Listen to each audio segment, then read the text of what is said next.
আরে কি ব্যাপার, তোমরা এখানে কেন? নিচে বসে তোমরা খাইতেছো আর ফান্তাবাদ, কাঁচামরিচ, পেঁয়াজ, আমি তো কিছুই বুঝতেছি না।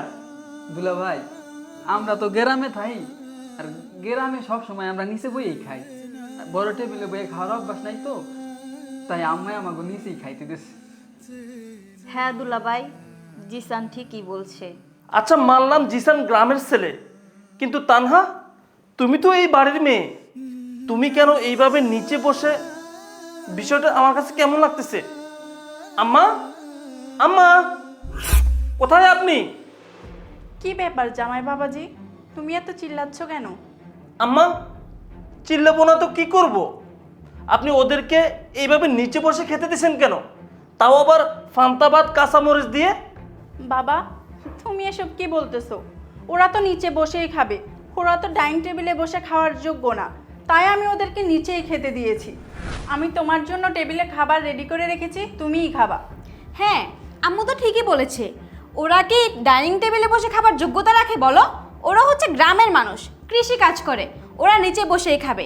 ডাইনিং টেবিলে বসে তো তুমিই খাবা। আজকে তোমার পছন্দের সব কিছু রান্না করেছে আম্মু, গরুর মাংস, পোলাও, রোস্ট সব কিছু রান্না হয়েছে। তুমি এখন আয়েশ করে খাবা। বসো তো, ফকিন্নিদের সাথে বেশি কথা না বলে। হ দুলা ভাই, আফার মা তো ঠিকই কইছে। আমি গরিব মানুষ, সামান্য কৃষি খেতে কাম করি, এত বড় টেবিলে বইয়া ভাত আমার পক্ষে খাওয়া সম্ভব না। আর আমার যে পান্তা ভাত খাইতে দিচ্ছে, এই পান্তা ভাত মরিচ দিয়ে আমি প্রতিদিনই খাই।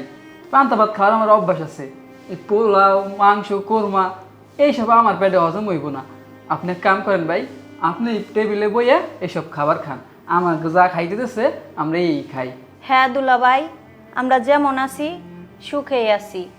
আমাদের মতো গরিবের বেশি সুখ কপালে সইবে না, তাই আমরা এই পান্তা ভাত আর কাঁচামরিচ খাই এইখান থেকে চলে যাবো। চুপ কর তানহা, এখান থেকে চলে যাবা মানে?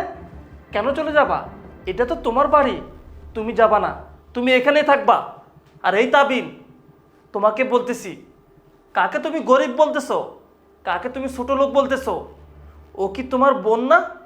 তোমার মা কি ওরে পেটে জন্ম নেয়নি? তোমরা তো একই মায়ের সন্তান। তুমি কি করে পারলে তোমার নিজের বোনকে অপমান করতে? আর মা, আপনাকে আমি কি বলবো? আপনার জামাই আমি। কেন, ও কি আপনার জামাই না? আপনি তারে এইভাবে নিচে বসে খেতে দিয়েছেন, তাও আবার ফান্তাবাদ, আর আমার জন্য ডাইনিং টেবিলটা সাজায় রাখছেন। মোরগ, পোলাও, রোস্ট এগুলো আমি খাবো কেন মা? আমার টাকা আছে বলে? আমি আমি জব করে বলে?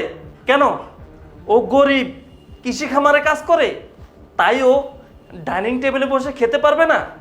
শুনেন মা, আমি যেমন আপনার জামাই, ও কিন্তু আপনার মেয়ের জামাই। চুপ করো বাবা, তুমিই আমার মেয়ের জামাই, ও আমার মেয়ের জামাই না। ওরে আমি আমার মেয়ের জামাই হিসেবে মানি না। ওর জন্য আমার মান সম্মান সব দূরই মিশে গেছে। আর আমার মেয়ে, ওরে আমি পেটে ধরেছি ঠিকই, ও আমার অবাধ্য হয়ে এই গরিব ছোট লোকের বাচ্চাটাকে বিয়ে করেছে, তাই আমি এই বিয়ে মানি না। তুমি কি ভুলে গেছো সেই দিনের কথা, যখন ওর বিয়ে ঠিক হয়ে থাকা সত্ত্বেও ও এই ফকিন্নির হাত ধরে চলে গিয়েছিল? আর তখন আমাদের মান সম্মান সব শেষ হয়ে গিয়েছিল।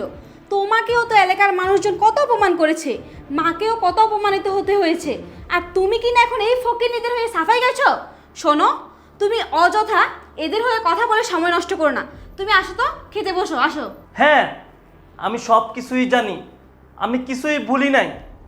এলাকার মানুষ আমাকে কি বলল, কি নিয়ে কানাকানি করলো, তাতে আমার কিছু যায় আসে না। কারণ ও ছোট মানুষ, আর তানহাকে আমি আমার ছোট বোনের মতো ভালোবাসি।